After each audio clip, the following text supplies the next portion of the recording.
कहानी के पहले भाग में आपने देखा कि कैसे रति की शादी एक ऐसे घर में हो जाती है जहां उसकी सास सौतेली होती है और वो पूरे घर वालों को अपने इशारों पर नचाती है।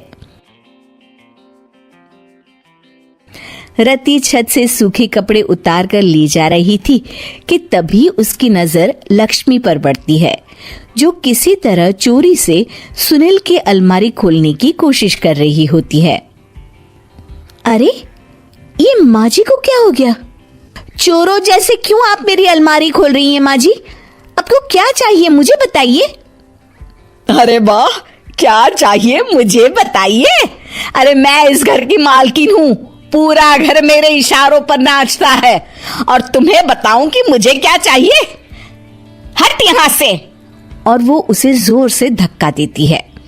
जैसे ही लक्ष्मी रति को धक्का देती है, उसके सर पर चोट लग जाती है और वो बेहोश होकर गिर जाती है। रति के आसपास पूरा परिवार खड़ा रहता है। डॉक्टर जैसे ही उसे देखकर जाता है, रति को होश आता है। अरे बेटा, तुम दूर क्यों खड़े हो? मेरे पास आओ, मैं तुम्हारी माँ हूँ, कमला। रति के मुंह से लक्ष्मी सारंग की माँ का नाम सुनती है तो हैरान सी रह जाती है। क्या बोला रति बहू? चुप कर डायन, तूने मेरे पति और बेटे का हाल बेहाल कर दिया। अब तो मेरी बहू को भी गुलाम बनाना चाहती है। रुक, अभी मजा चखाती हूँ। ये कहकर जैसे उसे पकड़ने की कोशिश करती है, लक्ष्मी वहां से भाग जाती है। लक्ष्मी के जाने के बाद रति अपने ससुर और पति की तरफ देखकर मुस्कुरा देती है।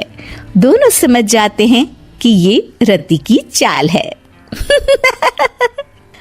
अगली सुबह लक्ष्मी का पति खाना लेकर खेत में जाने के लिए निकल ही रहा होता है कि लक्ष्मी उसे रोक देती है। अरे कहाँ चल दिए खाना लेकर? आज घर का काम कौन करेगा? तभी पीछे से रति आ जाती है और जोर से चिल्लाती है। कौन इनको काम पर जाने से रोक रहा है? मैं अभी उसे मजा चखाती हूँ। जैसे ही रति लक्ष्मी की तरफ बढ़ती है, लक्ष्मी घबरा जाती है। मैं तो मजाक कर रही थी बहन। आखिर मैं कौन होती हूँ रोकने वाली? मैं तो बस ये पूछ रही थी कि घर का काम कौन करेगा। कौन क्या? तू करेगी। चल उठा झाड़ू और शुरू हो जा। लक्ष्मी पूरे घर में झाड़ू पोछा लगा रही होती है कि अचानक सामने सारंग खड़ा हो जाता है। अच्छा माँ, मैं काम पर जा रहा हूँ।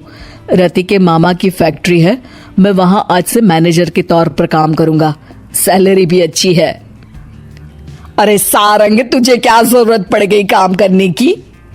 और बेटा, तू बाहर काम करेगा तो इस बड़े से घर को मैं कैसे संभालूंगी?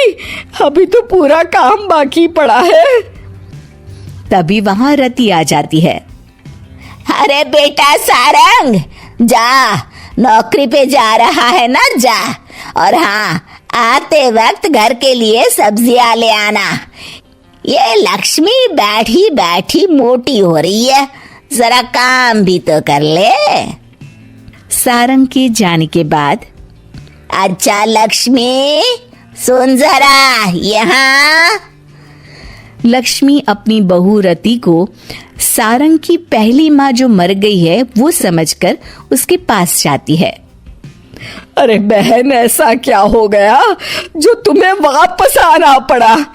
मैं तो बड़े ही प्यार से इस परिवार को चला रही थी। प्यार से तो मैं बहुत साल से तुझे मजा चखाना चाहती थी, लेकिन किसी औरत का शरीर मुझे नहीं मिल रहा था प्रवेश करने के लिए। अब से ना मैं बहू के शरीर में रहूंगी। और हाँ, तूने कोई भी चालाकी दिखाई या मेरे घर के लोगों को परेशान करने की कोशिश की तो तेरा गला दबा दूंगी।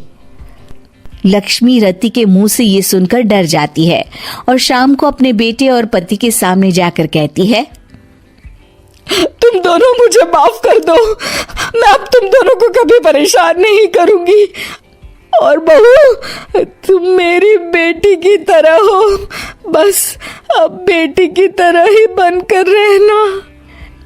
लक्ष्मी उन लोगों को इतना कहकर वहां से चली जाती है और उसके जाने के बाद तीनों एक दूसरे की तरफ देखकर हंस देते हैं।